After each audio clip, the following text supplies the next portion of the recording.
كتب عليكم القتال وهو كره لكم وعسى أن تكرهوا شيئا وهو خير لكم وعسى أن تحبوا شيئا وهو شر لكم والله أعلم وأنتم لا تعلمون يسألونك عن الشهر الحرام قتال فيه قل قتال فيه كبير وصد عن سبيل الله وكره كفر به والمسجد الحرام وإخراج أهله منه أكبر عند الله والفتنة أكبر من القتل ولا يزالون يقاتلونكم حتى يردوكم عن دينكم إن استطاعوا ومن يرتد منكم عن دينه فيمت وهو يكون كافر به فأولئك حبطت أعمالهم في الدنيا والآخرة أولئك أصحاب النار هم فيها خالدون إن الذين آمنوا والذين هاجروا وجاهدوا في سبيل الله أولئك يرجون رحمة الله والله غفور رحيم يسألونك عن الخمر والميسر قل فيهما إثم كبير ومنافع للناس وإثمهما أكبر من نفعهما ويسألونك ماذا ينفقون قل العفو كذلك يبين الله لكم الآيات لعلكم تتفكرون في الدنيا والآخرة يسألونك عن اليتامى قل إصلاح لهم خير وإن تخالطوهم فإخوانكم والله يعلم المفسد من المصلح ولو شاء الله لأعنتكم إن الله عزيز حكيم لا تنكحوا المشركات حتى يؤمن ولأمة مؤمنة خير من مشركة ولو أعجبتكم ولا تنكحوا المشركين حتى يؤمنوا لعبد مؤمن خير من مشرك ولو أعجبكم أولئك يدعون إلى النار والله يدعو إلى الجنة والمغفرة بإذنه يبين آياته للناس لعلهم يتذكرون يسألونك عن المحيض قل هو أذى فاعتزلوا النساء في المحيض ولا تقربوهن حتى يطهرن فإذا تطهرن فأوتوهن من حيث أمركم الله إن الله يحب التوابين ويحب المتطهرين نساؤكم حرث لكم فأتوا حرثكم أنى شئتم وقدموا بأنفسكم واتقوا الله واعلموا أنكم ملاقوه وبشر المؤمنين ولا تجعلوا الله عرضة لأيمانكم أن تبروا وتتقوا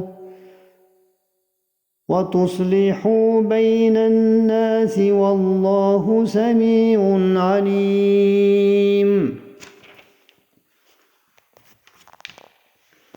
لا يؤاخذكم الله باللغو في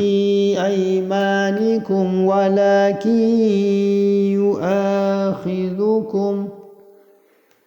يؤاخذكم بما كسبت قلوبكم والله غفور حليم.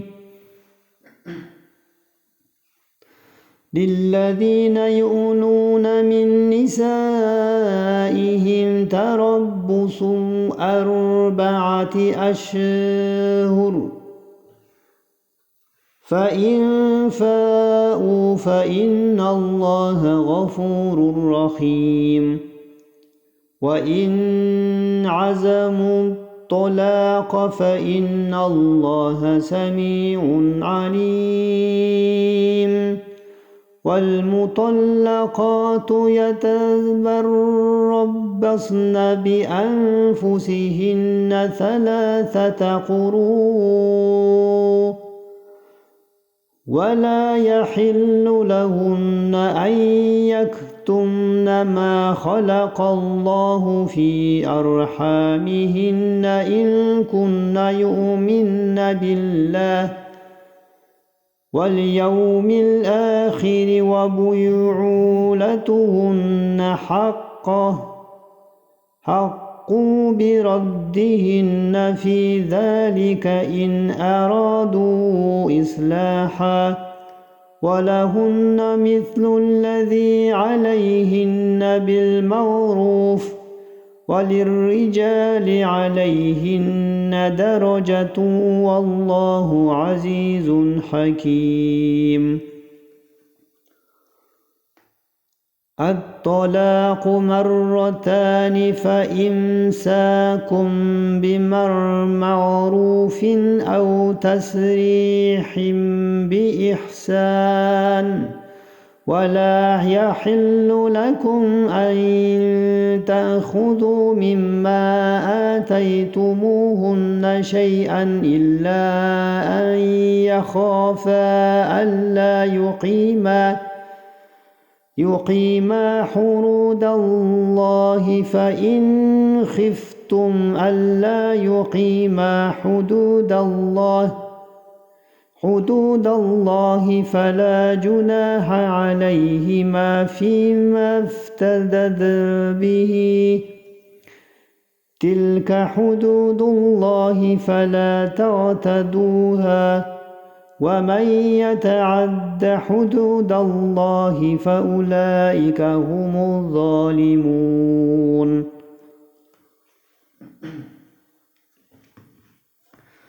فإن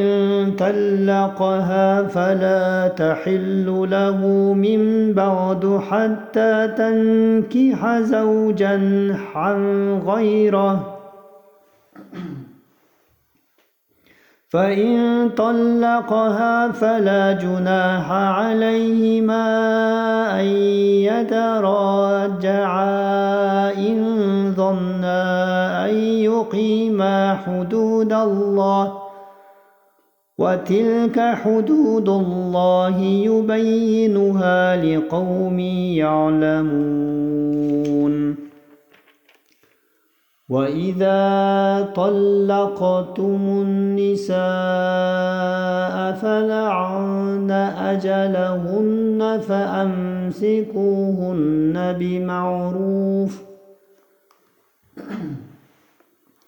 أو سرحوهن بمعروف ولا تمسكوهن ضرارا لتعتدوا ومن يفعل ذلك فقد ظلم نفسه ولا تتخذوا آيات الله هزوا واذكروا نعمة الله عليكم وما أنزل عليكم من الكتاب والحكمة يعظكم به واتقوا الله واعلموا أن الله بكل شيء عليم. وإذا طلقتم النساء فلعن أجلهن فلا تعضلوهن أن ينكحن أزواجهن إذا تراضوا بينهم بالمعروف ذلك يوعظ به من كان منكم يؤمن بالله واليوم الآخر ذلكم أزكى لكم وأطهر والله يعلم وأنتم لا تعلمون. والوالدات يرضعن أولادهن حولين كاملين من أراد أن يتم الرضاعة وعلى المولود له رزقهن وكسوتهن بالمعروف لا تكلف نفس إلا وسعها لا تضار والدة بولدها ولا مولود له بولده وعلى الوارث مثل ذلك فإن أرادا فصالا عن تراض منهما وتشاور فلا جناح عليهما وإن أردتم أن تسترضعوا أولادكم فلا جناح عليكم إذ سلمتم ما آتيتم بالمعروف واتقوا الله واعلموا أن الله بما تعملون بصير. والذين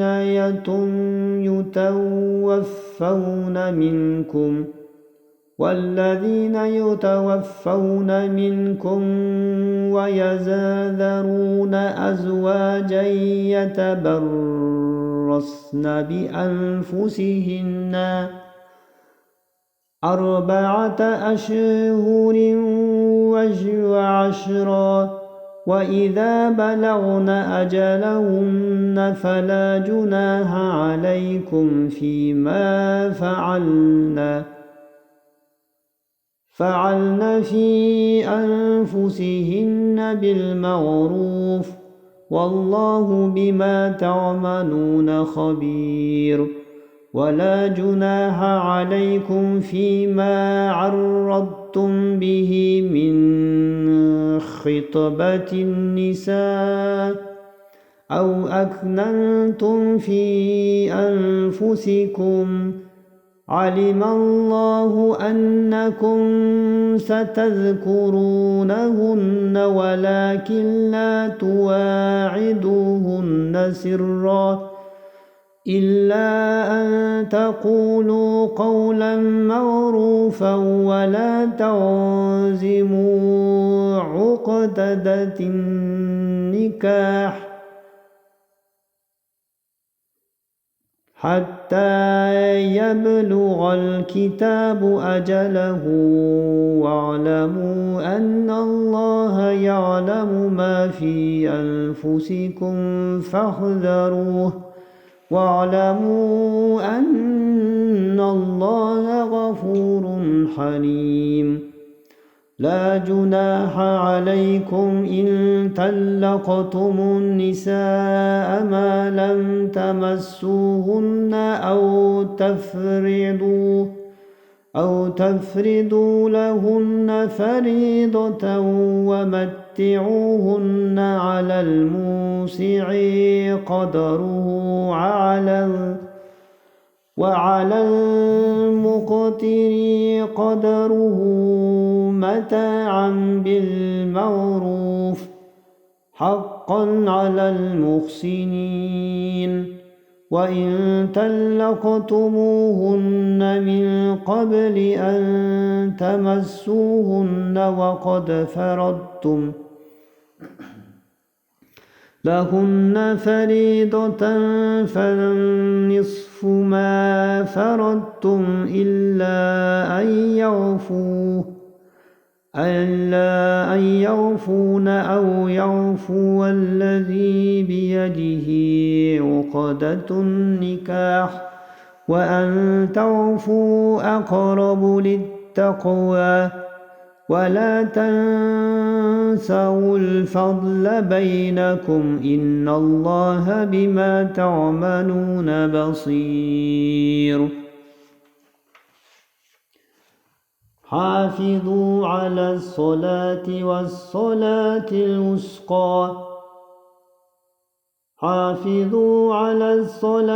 والصلاة الوسطى وقوموا لله قانتين فإن خفتم فرجالا أو ركبابا فإذا أمنتم فاذكروا الله كما علمكم ما لم تكونوا تعلمون والذين يتوفون منكم ويذرون أزواجا وصياما لأزواجهم متاعا إلى الحول غير إخراج فإن خرجن فلا جناح عليكم فيما فعلن في أنفسهن من معروف والله عزيز حكيم وللمطلقات متاع بالمعروف حقا على المتقين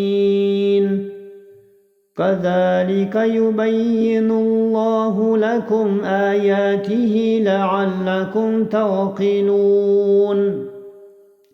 ألم تر إلى الذين خرجوا من ديارهم وهم ألوف حذر الموت فقال لهم الله موتوا ثم أحياهم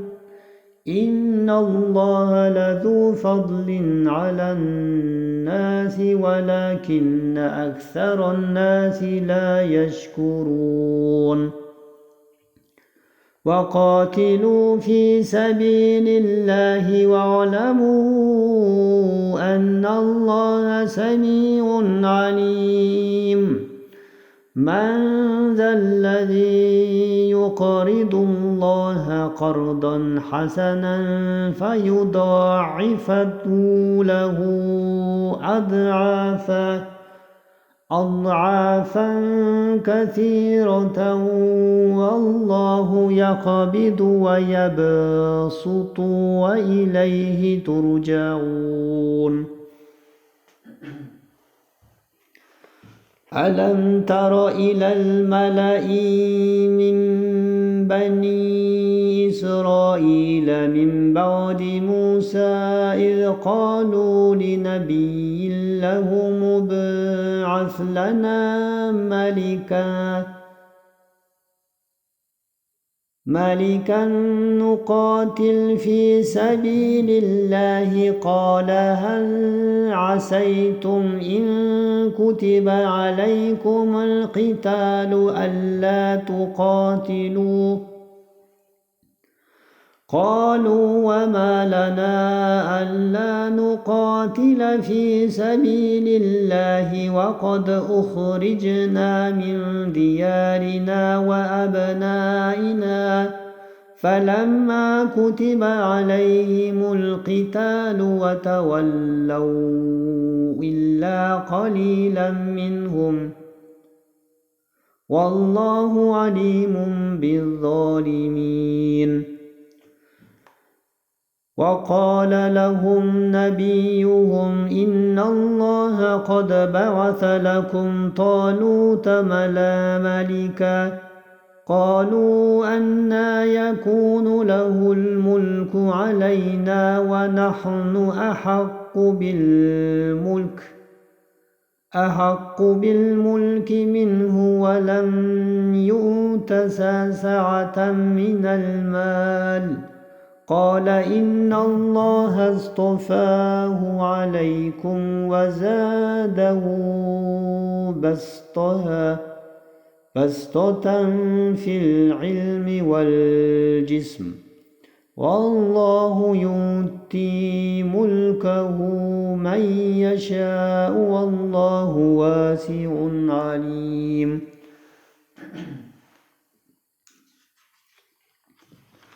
وقال لهم نبيهم إن آية ملكه أن يأتيكم التابوت فيه سكينة من ربكم وبقية مما ترك آل موسى وآل هارون تحمله الملائكة إن في ذلك لآية لكم إن كنتم مؤمنين. فلما فصل طالوت بالجنود قال إن الله مبتليكم بنهر فمن شرب منه فليس مني ومن لم يطعمه فإنه مني إلا من اغترف غرفة بيده فشربوا منه إلا قليلا منهم فلما جاوزه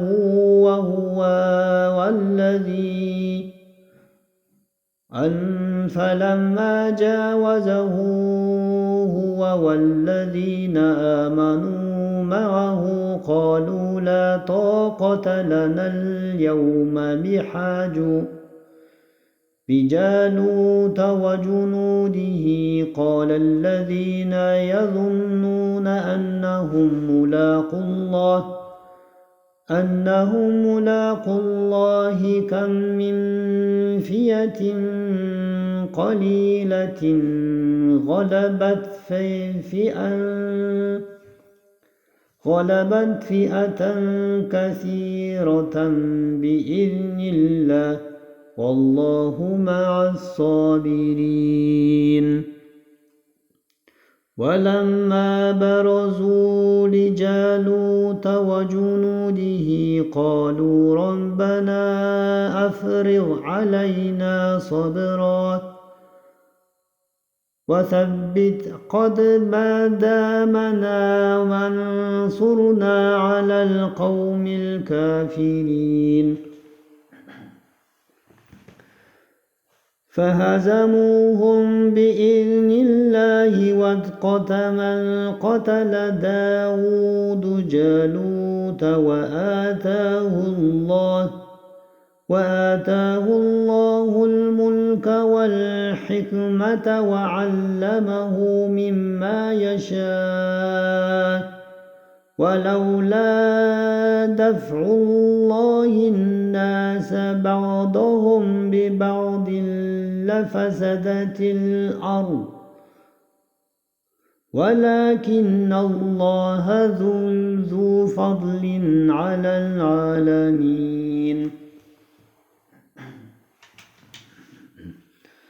تلك آيات الله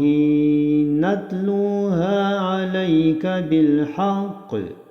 وإنك لمن المرسلين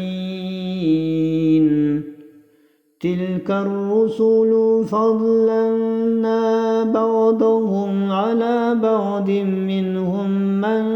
كلم الله ورفع بعضهم درجات وآتينا عيسى ابن مريم البينات وأيدناه بروح القدس ولو شاء الله ما اقتتل الذين من بعدهم من بعد ما جاءتهم البينات ولكن اختلفوا فمنهم من آمن ومنهم من كفر ولو شاء الله ما اقتتلوا ولكن الله يفعل ما يريد